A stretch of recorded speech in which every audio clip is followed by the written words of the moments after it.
US-China tariff war might be ending, but the pricing pain is just beginning for e-commerce sellers. Now, the US just slapped a 55% tariffs on Chinese goods, and in return, China added a 10% hit to American imports. 55% tariffs. This is how much it's going to cost you in order to import a product from China. Now, the reality is that we as Americans have really relied on cheap imports in order to drive our economy. It's how a retail store like Walmart really built their business. But now that we have higher tariffs, it's going to lead to higher prices. So how does you as a brand owner adapt to this new change? And how do you make the most of it and still remain profitable?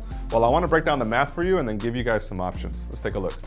So let's just say you're bringing in a product from China. You're used to paying $10 for it, landed. It is now costing you 55% more with a tariff. That means that your cost of goods into the US is now $15.50. Now, this is a pretty significant jump for an investment on your end, but an even bigger jump for the customers that you're selling to.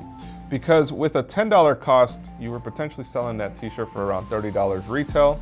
But now, in order to get that same 3 times margin, your product cost is gonna have to be around $46 to $47.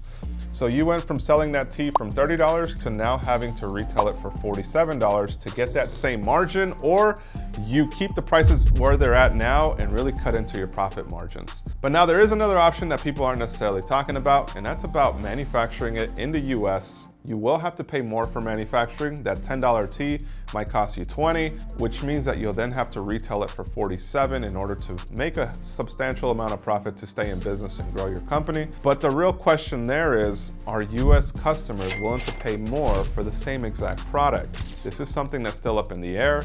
But my prediction is that by this time next year, we're gonna see a lot more marketing around Made in America. But let me know, would your customers pay more for the exact same product? Let me know in the comments below.